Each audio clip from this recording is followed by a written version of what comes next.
আসসালামু আলাইকুম রহমতুল্লাহি ওয়া বারাকাতুহু। আশা করি আল্লাহর রহমতে আপনারা সকলেই ভালো আছেন। আপনারা দেখছেন ইসলামিক গল্প।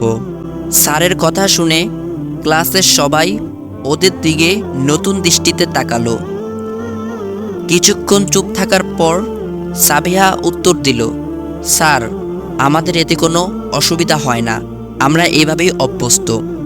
স্যার বলল, হ্যাঁ, অভ্যস্ত হয়ে গেলে তেমন একটা সমস্যা হওয়ার কথা না, তবে মুখমণ্ডল এবং হাতের কবজি খোলা রাখা ইসলামের জায়েজ আছে। তাই আমি তোমাদেরকে সহজ অপশনটা বললাম, এই আর কি। পাশ থেকে রায়সা বলল, স্যার, যদি অনুমতি দেন বিষয়টা একটু ক্লিয়ার করে বলি। স্যার বলল, হ্যাঁ অবশ্যই। রায়সা বলল, স্যার, অধিকাংশ স্কলারদের মতে মুখ ডেকে রাখাও ফরজের অংশ। খোলা রাখার যে অনুমতি আছে ওইটা একান্ত প্রয়োজন হলে, যেমন ধরুন পাসপোর্ট বা রেজিস্ট্রেশন ইত্যাদি কাজের ছবি তুলতে হচ্ছে, তখন মুখ না খুলে তো ছবি তোলা যাবে না।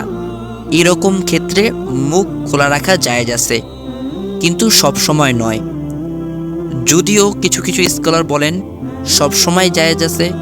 এই ক্ষেত্রে তারা পবিত্র কোরআনের সূরা নূর এর ৩১ নম্বর আয়াতের একটি অংশ, ইল্লা মা যাহারা মিনহা, অর্থাৎ যতটুকু প্রকাশমান তা ব্যতীত মুমিন নারীরা যেন তাদের সৌন্দর্য প্রকাশ না করে, এটাকে রেফারেন্স হিসাবে ব্যবহার করেন।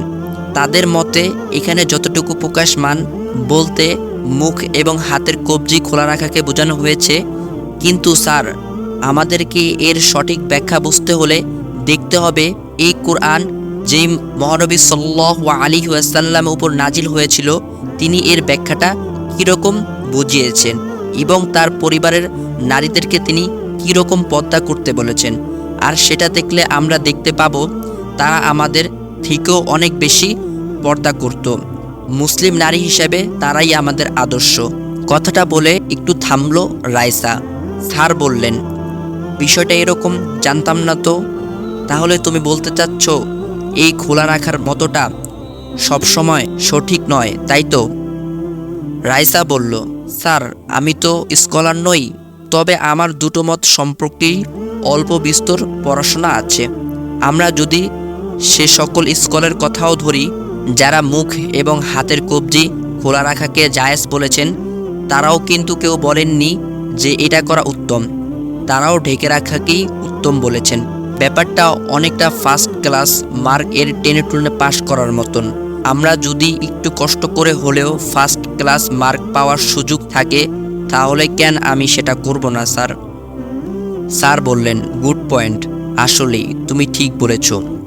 বিষয়টা আসলে আমার এইভাবে বিস্তারিত জানা ছিল না, ধন্যবাদ তোমাকে। একটু পরে ক্লাসের টাইম শেষ হয়ে যাওয়ায় স্যার চলে গেলেন।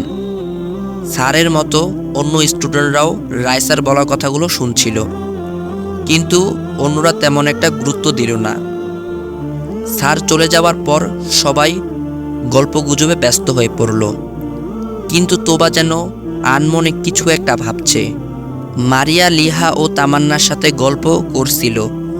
তখন মারিয়া তোবাকে চিন্তিত দেখে জিজ্ঞেস করল, কিরে তোবা, কি ভাবছিস এত? তোবা বলল, আচ্ছা, ওই মেয়ে দুটোর ফেস দেখেছিস কখনো?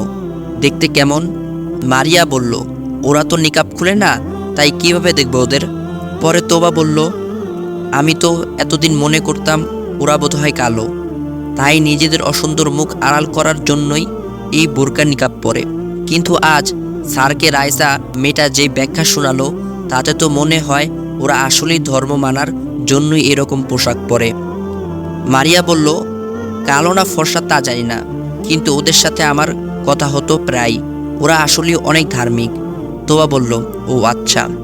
ব্যাপারটা নিয়ে তোবার মনে অনেক প্রশ্ন জাগে। স্বাভাবিক গতিতেই দিনগত হতে লাগলো তোবার, তবে অবচেতন মনেই দিনকে দিন হতাশা আর উদাসীনতার এক অজানা গ্রহে হারিয়ে যেতে থাকে তোবা। পড়ালেখাও মন নেই আগের মতো। দেখতে দেখতে ফার্স্ট সেমিস্টার পরীক্ষা চলে এলো। সবাই পড়াশোনা নিয়ে ব্যস্ত হয়ে পড়ল। তোবা পড়াশোনায় বেশ পিছিয়ে আছে দেখে মারিয়া ও তামান্না ওকে কিছু সাজেশন নোট দিল। সেগুলো নিয়ে পরীক্ষার আগের কয়েকদিন পরে মোটামুটি রকমের প্রস্তুতি নিয়ে পরীক্ষা দিল। পরীক্ষা শেষ হওয়ার কয়েকদিন পরেই রেজাল্ট আসলো। রেজাল্ট নিয়ে বেশ চিন্তিত ছিল তোবা। স্টুডেন্ট হিসাবে বরাবর সে কখনোই খারাপ ছিল না। এসএসসিতে জিপিএ 5 ছিল, কিন্তু তারপর কলেজ ওঠার পর থেকে ধীরে ধীরে হতাশায় বাড়তে থাকে, সেই সাথে পড়াশোনার হার কমতে থাকে। কিন্তু এসএসসি পরীক্ষাতে জিপিএ 5 আনতে পারল না। রেজাল্ট আসলো 4.75। ভার্সিটিতে ওঠার পর এটাই প্রথম সেমিস্টার ফাইনাল, কিন্তু সেভাবে ভালো প্রস্তুতি ছিল না ওর। রেজাল্ট আসলো খুবই খারাপ। তোবা ধারণা করেছিল ওর রেজাল্ট খুব ভালো একটা হবে না, কিন্তু সিজিপিএ যে 3 পয়েন্টেরও নিচে হবে তা বুঝতে পারেনি। মারিয়া, তামান্না, নামিরা, লিহা ওদের সবারই রেজাল্ট মোটামুটি ভালো হয়েছে। ভালো হবারই কথা, কেননা ওরা পড়াশোনা করেছে নিয়মিত। কিন্তু সাবিহা আর রাইসার রেজাল্ট দেখে বেশ অবাক হলো তোবা। ক্লাসের মধ্যে সর্বোচ্চ জিপিএ 3.82 পেয়েছে দুজন। তাদের একজন হলো সাবিহা, আর রাইসাও খুব বেশি পিছিয়ে নেই, 3.78।